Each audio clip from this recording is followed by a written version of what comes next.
बड़ी बहू वर्षा हर काम में बहुत तेज थी। वहीं छोटी बहू हर्षा हर काम आराम से करती। वर्षा को अपनी तेजी पर बहुत घमंड था।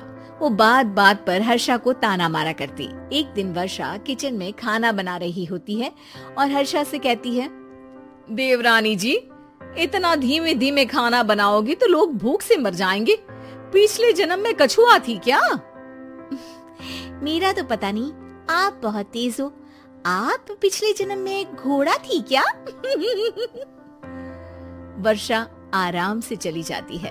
खाना खाने के बाद वर्षा का पति गौतम, हर्षा का पति लोकेश और उनके माता पिता बैठकर टीवी देख रहे होते हैं। तभी सास कहती है, अरे रामायण लगा दो हर्षा। हर्षा धीरे धीरे चैनल बदलती है। जब तक रामायण के चैनल पर पहुंचेगी रावण मर भी चुका होगा। हाँ बेटा हर्षा, जल्दी लगा देना, राम भगवान के दर्शन कर लूं।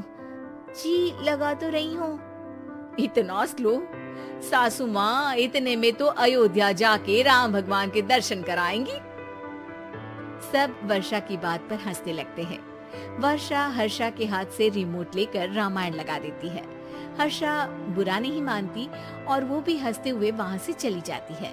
एक दिन हर्षा खाना खा रही होती है, तभी वर्षा वहाँ आके कहती है, अरे कितना धीमे धीमे खा रही हो। इतने में तो शादी में 100 लोग खाना खा लेते। आधे घंटे से खाना खा रही हो तुम। अरे खाने को चबा चबा कर खाना चाहिए। हाँ हाँ, आप तो चबा के भी खाती हो और दबा के भी। अरे आपको मेरे धीरे खाने से दिक्कत है या ज्यादा खाने से? अरे आप धीमे खाओ या ज्यादा खाओ, मुझे क्या। बस मैं ये कहने आई थी कि सुबह कुछ मेहमान आ रहे हैं, जल्दी उठ के खाना बना लेना, देर मत करना। साथ में बनाते हैं ना। तुम्हारे साथ बनाऊंगी तो स्पीड को 5वें गियर से पहले गियर पर ले आना पड़ेगा। अरे भाई, तुम्हारे साथ रहकर तो मेरी तेज रफ्तार पर भी असर पड़ेगा और मैं भी तुम्हारी तरह हौले हौले काम करने लगूंगी सब। ठीक है, मैं पराठे बना लूंगी और सब्जी बना लूंगी। आप चपाती बना लेना और दाल बना लेना।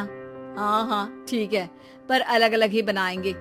अगले दिन हर्षा जल्दी उठ के काम करने लगती है और वर्षा सुबह उठ के ये सोच के वापस सो जाती है कि काम तो वो तेज कर ही लेती है। अगर थोड़ी देर सो भी जाएगी तो भी हर्षा से पहले तो काम निपटा ही लेगी। हर्षा बेटा, आज भगवान के लिए थोड़ा जल्दी हाथ चलाना। हाँ, मेहमान आने ही वाले हैं। जी हाँ माँ, आटा गूंद लिया है, आलू उबल रहे हैं, पराठे बनाने ही वाली हूँ, फिर सब्जी भी बना लूंगी। इतने में ही वर्षा वहाँ आ जाती है। माँ जी, मेरा तो आप टेंशन ही मत लो, अभी उठी हूँ, लेकिन देखना खाना फटाफट राजधानी एक्सप्रेस की स्पीड से बना दूंगी। इतने में ही मेहमान आ जाते हैं। आइए आइए आइए, खाना बन ही रहा है, चाय बनवा लेती हूँ पहले आपके लिए। सास किचन में आती है।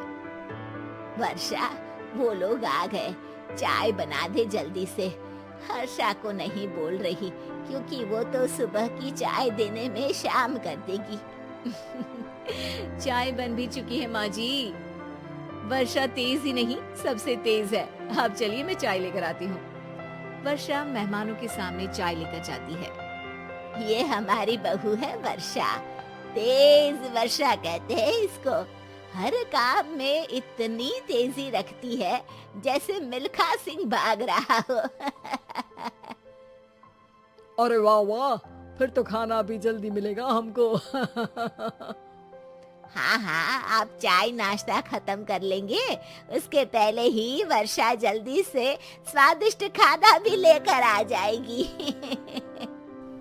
वादा तो कर लिया जल्दी खाना देने का। आपकी चपाती भी नहीं बनी और दाल भी नहीं उबली। फिर भी तुमसे पहले काम खत्म हो जाएगा मेरा।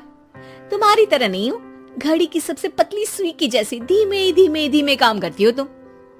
बस वर्षा अपने तेज हाथों से दाल कुकर में चढ़ाती है और आटा निकाल के गूंथने लगती है।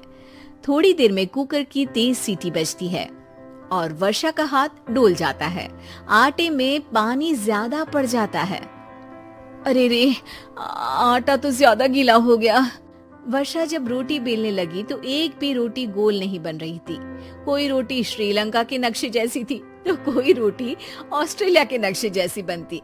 वर्षा चिढ़ जाती है। कुकर फिर से जोर से सीटी मारता है। सास बाहर से आवाज देती है, वर्षा बेटा, आज स्पीड थोड़ी कम लग रही है।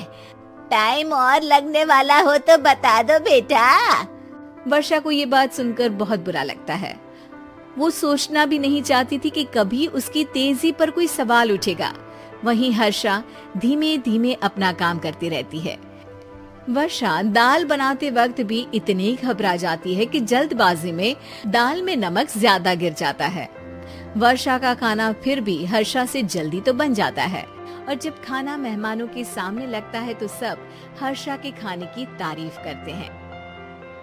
अरे पराठे तो कमाल की बनी है और सब्जी भी। बस दाल में नमक थोड़ा इधर उधर हो गया है। वर्षा को बहुत शर्म आती है और वो नीचे सर करके खड़ी रहती है। तभी हर्षा कहती है, वो ना मैं थोड़ी जल्दबाजी कर गई और नमक ज्यादा हो गया, पर पराठे तो वर्षा भाभी ने ही बनाए हैं, इसीलिए तो अच्छे बने हैं।